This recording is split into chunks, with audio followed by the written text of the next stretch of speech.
So we'll see you next week. Yeah. So we are continuing, and we are up to Unit 5, Baruch Hashem.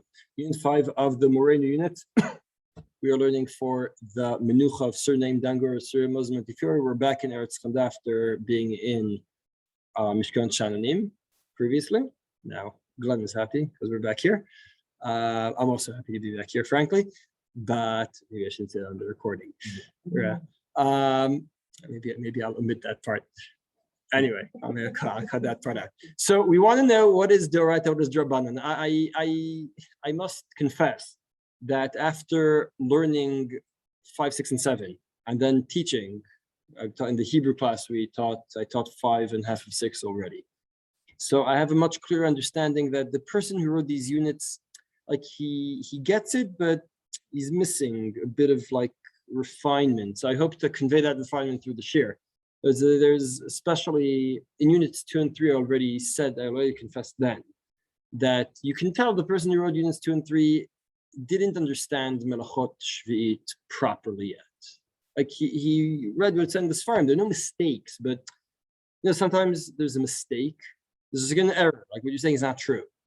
And sometimes it's like, it's like you can tell that you're writing this without really getting it, I mean, but all right, yeah.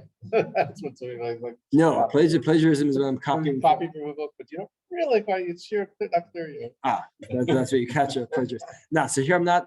So in my defense, I'll say that I read someone else's sefer who I said, I see that I'm not alone. That I can see that they didn't quite get it. Like they didn't quite chop. Because it's all that's how it always works. Darkash of Torah. The more you learn a certain topic and see it from many different angles and different directions, the more you have an appreciation of what's really going on, not just the more like, I wouldn't say superficial, but you have like superficial understanding. Are you an outsider or an insider? Let's say, right? Are you an outsider looking in on this topic? Like you can be a topic chacham, but you're looking in on the topic, or are you inside? You're in the kishkes. I just met Chashav Rav, who wrote and rewrote and just put out his 3rd rendition of his Sefer on Shmita.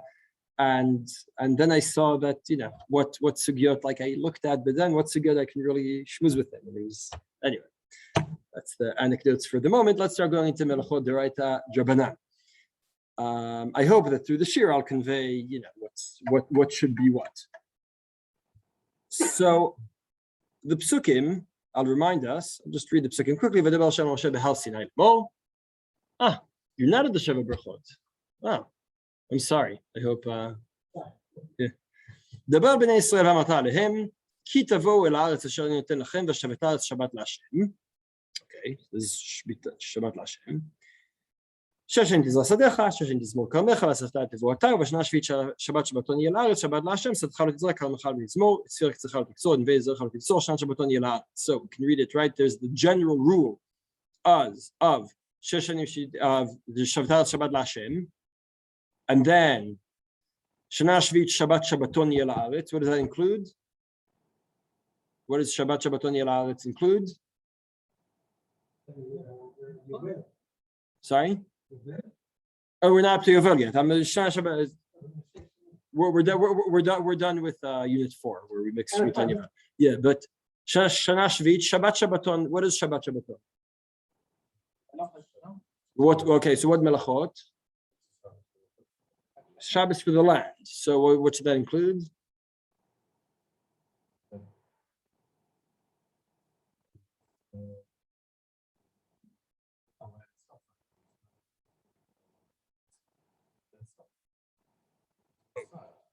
Okay, but let's focus on the person. What melachot are you not allowed to do based on the pasuk, based on the words Shabbat Shabbaton Yel Haaretz? What should that include? Okay, reaping. These are things that haven't related to this. Why are you related to today? So like this. Here's where I'm coming to. Presumably, when you say Shabbat Shabbaton Yel Haaretz, as Glenn said, the Haaretz should not be doing anything, right? That should be stayed, right? It should be left. So, is that what you said? Yeah. Make sure my pronunciation is okay. So I have to leave the aretz as is. I'm not allowed to do anything, right? Anything that encourages the land, that creates that's now. Sadcha lo tizrak, lo tizmor, specifics, right? Specifically planting and pruning, right? Tizrak tizmor, planting and pruning. So that's picking in various ways, right? Reaping, picking, right? So there. And you end up again, Shnat Shabbaton Yeh La'aretz. So once again, right, Shnat Shabbaton Yeh La'aretz implies once again that Shnat Shabbaton Yeh La'aretz implies, the Torah implies once again that, continuing the recording, so as we say, L'chora Shabbat Shabbaton Yeh La'aretz Shabbat L'Hashem, you see the way I put the psukim in the second part, right? Shabbat Shabbaton Yeh La'aretz Shabbat L'Hashem sounds like a general rule, right? Anything should be asur. And once again, at the end, again, Shnat Shabbaton Yeh La'aretz, once again, broadly speaking. And then there are 4 specifics, right? And then there are 4 specifics. As I'm talking about Sadcha lo tizraka, I'm looking at the second, you see the second way I presented the psukim, and right after it's a bit hard to see if you don't have the color version. This is why Glenn's right. Yes, I have the color version. Say the black part as opposed to the blue part. The people on the Zoom see it because they see what I'm marking here. Right, it's not. It's indented differently.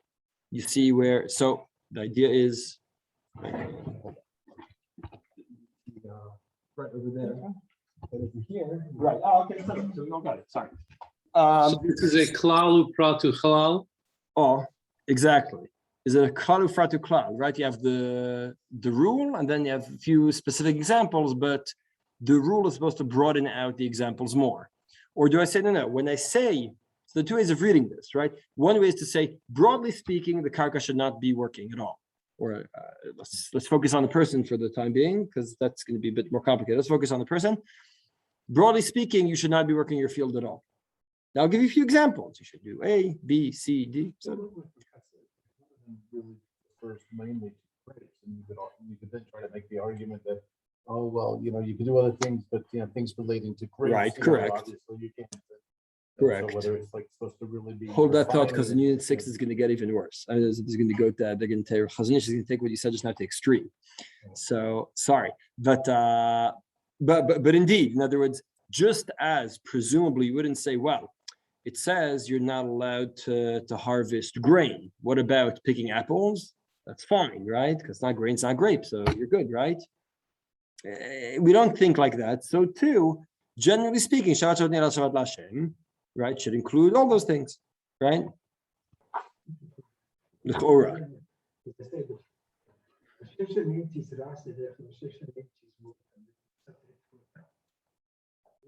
The negative.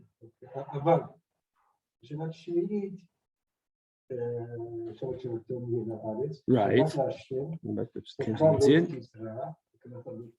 Which are very specific. Right. So which are very specific, broadly speaking. So how is that? What we're going to try to understand is the relationship between these things. So the Mishnah in the beginning of Masechet Moed Katan, right? Someone pointed out to me that Shmita is also kind of Moed Katan, right? Right. Saying allows watering during Shmita, just like you're allowed to water during Chol Hamoed. Right, that's the relationship there. You can water. So why are you allowed to water? Right. I'm skipping over to the Gemara on the second page right now. The Gemara in Moed Katan Af Bet Amud Bet says as follows: Bishlama Moed Mishum Tircha B'mkom Tzedel Sha'u Rabbanan. Meaning the definition of what melachot are asur during Chol Hamoed depend on how much of a tircha it is, and therefore Chazal can play around with that. Fine. Yeah. On Chol Hamoed the issue is tircha. Yes. But Shvit, exactly, that's the Gemara's question. Shvit, the tircha should not be a relevant factor, right? It should not be right. Should not be a relevant factor. So lichar should be either zola or cholesh. It should be right that the Gemara says to be zola or cholesh, but they're both us. In other words, why are you not allowed to water your plants on Shabbos? There are two options. Why are you not to water the plants on Shabbos? Why are you not to water your soil on Shabbos? Watering the soil does one of two things. Either improves the soil, in which case it would be charisha, or it improves the plants, in which case it would be zri'ah, right? So either way, it should be usher during Shmita. So the Gemara asks. So Abaye, who I know you thought you're putting well behind us, says, no, it's only nowadays when Shmita is drabanan. Shmita is manazeh Rebbe. Remember already. He's saying, you're right. When Shmita is doraita, you're not allowed to do it. But not that Shmita is drabanan, so we're making. Shmita is not drabanan, so we're making. Or as the Sma says, there's a nice one way of reading the Sma, but it just I didn't bring whatever. There's a whole argument about how to read the Sma. I'll say that's why we decided to omit him from the page. But the Sma says at the time when Shmita is doraita, they were promised a bracha, and that's why we don't have to do anything in the garden, and everything will be fine. We'll still have enough fruit and everything. But when Shmita is drabanan, there's no promise of bracha because who told you to keep this? And that's why when Shmita is drabanan, we're going to have to do things that allow upkeep. And that's the way to read Abaye. Rava says, and this is the important thing to us, as opposed to Abaye is the one we worked very hard on in Unit 4. Now in Unit 5, we're going to be working a lot on Rava. In Shabbos, we have this concept of avot and toladot. We have zorah and choresh, and then we fit under that umbrella of zorah. Under the umbrella of choresh, we have many, many other actions, right? Pruning is also part of zorah, right? And also, and anything, and putting topsoil, whatever, all these different things. So any other melacha you do would be under those broad umbrellas. But when it comes to Shmita, there is no such concept. It's not just shvut; it's also the toladot. It's not only shvut, also toladah. Also the toladot don't exist midoraita. Now he explains why. Why? Dichtiv v'shana shvit Shabbat Shabbaton yelal tzadchalot izra umechalot izmo. Question: why are you not allowed to prune on Shabbos? It's part of Zorah, right? What about on Shmita? Pruning should also be part of Zorah, no? So why did the Torah say you can't plant nor prune? Why say that? To teach you. Exactly. Why is the Torah bother elaborating so much? Teach you that only these things are asur, nothing else is asur midoraita. No other.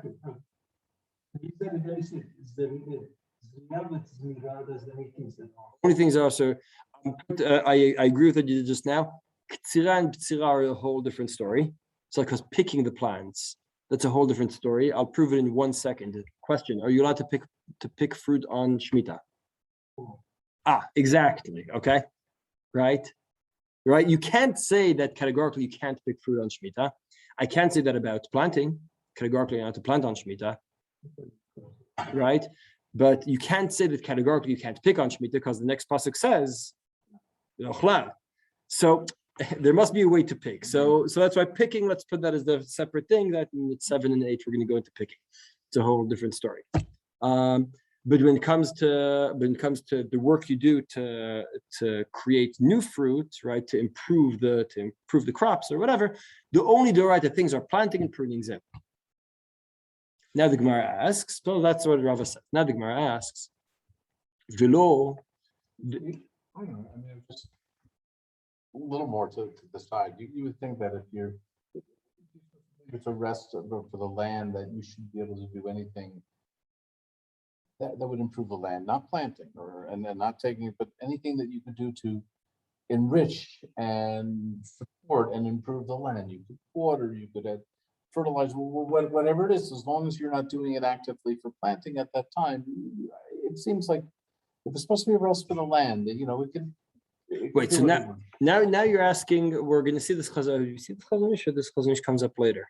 The Chazal Ish says, if you take what Glenn's saying seriously, presumably that means you have to uproot your whole garden before Shmita. Right?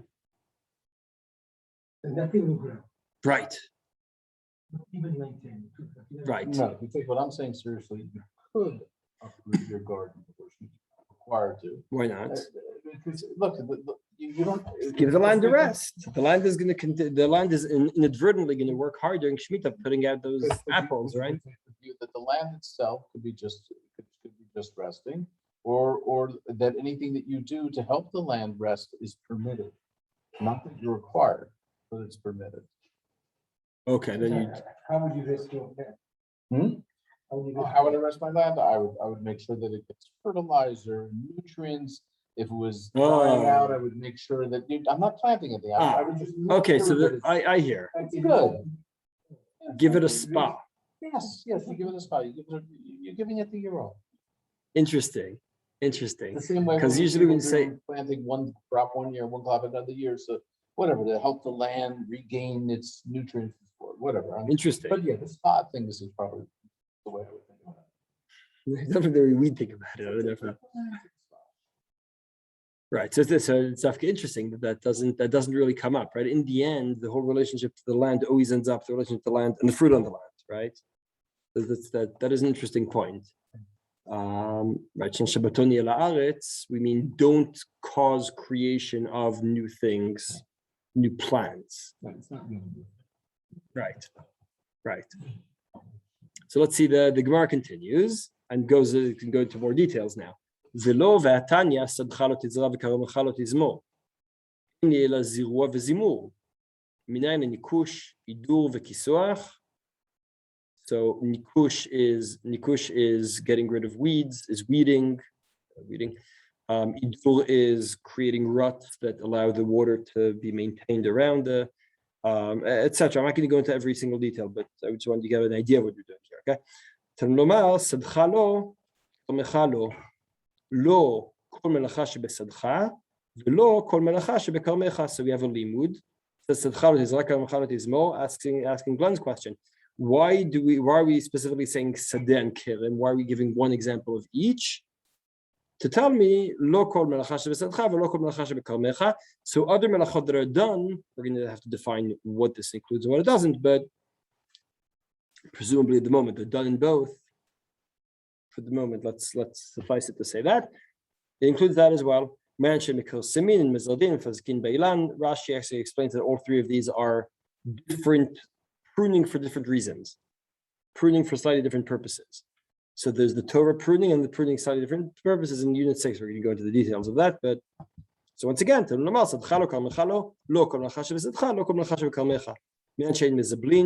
בין מפרקין ואין מאבקין ואין מעשנים באילן. As מאבקין and מעשנים באילן has to do with getting rid of pests, and mezablin and mefalkin has to do with what's the word?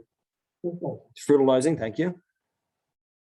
לומר שדך לא כרמך לא, לא כל מלאכה שבשדך, כל מלאכה שבשדך לא, כל מלאכה שבכרמך לא. יכול לא יקשקש תחת הזיתים, לא יעדר תחת הגפנים, לא ימלא נקי מים, לא יעשה עוגיות לגפנים. תלמוד לומר, שדך לא תזרע. זריעה בכלל הייתה, למה יצתה להקיש שמע לומר לך, מה זריעה מיוחדת לעבודה שבשדה וכרם, אף כל שהיא עבודה שבשדה וכרם, and for some reason we're not going to go into right now, because I don't want to get bogged down into that at the moment, לא יקשקש ולא יעדר ולא ימלא נקי מים, are all not עבודה שבשדה וכרם. For whatever reason that I'm not going to go into right now. So the Gemara basically has this limud that says, so there are two contradicting limudim. One limud says, well, the Torah specifies zriya and zmira to tell me only zriya and zmira. On the other hand, I have a limud sadcha and karmecha, sadcha lo karmecha lo, and ignore the word tizra and tizmor to tell me lo kol melacha. The isur applies to melacha shebesadeh lo vekerem lo. Even though you're not going to encourage growth, I'm just making I'm just taking the rocks out, not for growth, just keeping the place up. Where do you pick that one from? No, I'm just saying, I'm saying is that read it here and he say, does he say, That's not what I'm saying. We're not doing growth. We're just- Oh no, the kashkesh is to create a certain kind of rut that allows the water to remain in a certain way that's specific for olives. Yeah, it's a certain irrigation system that's for around the zaitim. So I don't understand what you're saying. Can you work the land? Not work the land. Oh, Can you clean the land? that's a different question. If I want to tile, is that what you're asking? Okay. Okay. Prepare the land for next year. We're gonna get that. We're gonna get that in Unit 6. I don't get sidelined with specific. It's a good question. We're gonna get that in Unit 6 in the context of charisha, which is a whole issue in itself. But what I want to focus on is, so which is it? Midoraita, is it only Zriya and Zmira, or is it also all of these? This long list. The Chora, right? These are all Toladot, right? The Toladot, because now they're not learned as Toladot of Zorah, but they're learned as some kind of Binyan of Mishneh Ketuvim kind of thing, right? Because we have these two, right? Tzedchalo kal mechalo, whatever that means, right? The Gemara says Midrabanan ukra asmachta be'alma. This is an astonishing thing that I think we're gonna have to. That I'm gonna leave as a question. I have an answer, but I want to get to it later on. The Gemara is saying this whole very complicated Braita is all Drabanan. Now you see why that's astonishing. Because if it's only Drabanan, so just give a list of the rest of the other things that are Drabanan. Why do I need to say, well, the special limud said Chalukal, Mechalo? You see why that's a bit strange. In other words, Drabanan by Shabbos, we don't bring psukim to say, oh, Shvut, so now, right, you don't have to carry muktzah because it says a pasuk like this to say, why that? Right? The limud here is very specific and complex. There's a very high level of complexity in this limud. Said chalukal mechalo. Saying something specific about explaining the Doraita as opposed to. It sounds very much like explaining the Doraita, but then the Gemara says, no, it's only Drabanan. So why do you have this whole pasuk? Smachta ba'alma. I mean, we're masmiching on the pasuk. We're masmiching on the pasuk. But why does it have to be so? If it's really just something we're saying, usually asmachta means a way to remember the rule, a way to tell people, loosely based on the pasuk, but not really doraita, right? If it's so loosely based, why is it so intricate? Now I'll tell you even worse. Let's jump ahead for a moment. I'm just going to show you how bad this gets. I'm skipping over to page 5. I'm skipping over to page 6 even. Right? They weren't interesting enough. You see page 6. Skip over to page 6. Why, you don't have all the pages? Wait, why? Again? 4, 5, 6, okay. Oh, it doesn't say the page number? Oh, it's very small. It's They changed it. Yeah, I got lost. Sorry. So look at Tosfot, an amazing Tosfot. Right? That's our limud, right? Our Tosfot on this. Kol hanevodot deleel nohagot bein besadeh uvein bekerem. Right? What's the limud? Anything that's done both in a wheat field and vineyard, right? So all of avodah that are in both. That's very specific, right? You see what I'm saying? I'm saying and, so it has to be. No, done you in of course. Yeah. Only things that are done in both. Correct. I mean, you prune grapes and stuff like that. But you don't go out to the wheat. No, you prune the vines. Yeah, That's what. That's what they're saying. Greenery you harvest, but you don't prune it. Right? That's actually a fair point. You don't prune. You don't prune grain. Yeah, we have to think about that one because that is very weird. Okay, fair point. Now look at the Ran. What did you bring there? Why did I skip over to that? Why did you bring a Tosfos? But just to explain, because this limud you read. Including any, he said any work, no, again, No. The question is how to understand the limud, right? Sadcha lo kar mecha lo. It's a weird limud. It's a bit strange, right? Sadcha lo kar mecha lo. What are you saying with that, right? Sadcha lo kol melacha shebesadercha lo kol melacha shebekarmecha. What does that mean? How does the limud work? You're trying to give me some kind of rule. What is the rule, right? Trying to define some kind of rule here. What is the rule? So does it say the rule is what all melachot are done in both? So then kill him. Right. You have a good question with this Mira. I have to think about that, but that's a Torah. Let's see the Ran. The Ran disagrees. The Ran knows the Torah, so he disagrees. Mazra miyuchedet perush hanach melachot delel chashuvot hen v'day ben pa'am achat b'shana. Dumid ezra antiya. אבל קשקוש והשקעה צריכות תדיר לא מקרה עבודה חשובה ומותר לעשותן. So the Ran disagrees and says the limud is not that at all. The limud is melachot chashuvot shebeseder v'kerem. It's not anything that's common both in Sadeh and Kerem, ela anything that's the basics of Sadeh and Kerem. His definition of basics is something you do once a season.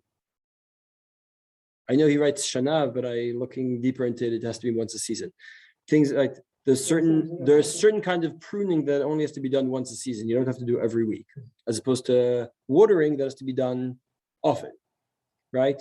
So let's have a look at the Meiri. The Meiri says similarly, right? Once a year.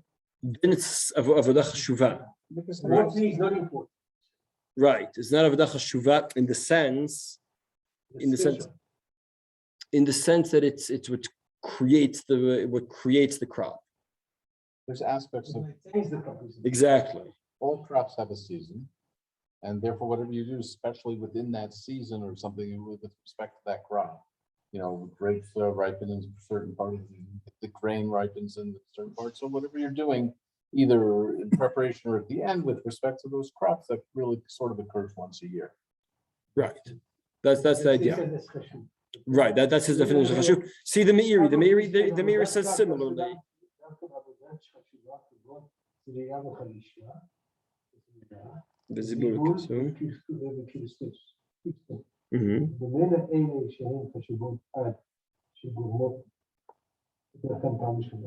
אבל עבודות שאינה חשובה כגון השקעה שצריכה לעשות תמיד אינה נעשית.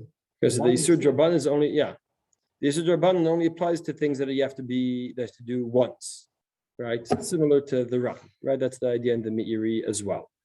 Bring a third option, the Ritva, is very problematic. Ritva says, "B'shvil yesh perushim shekatuv be'em lo shna."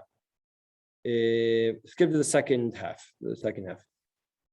ודאי מדין כפשטה דאף על גב דמדאורייתא תולדות שרו והשקעת תולדה, חכמים עשו תולדות בדבר שאינו עבד.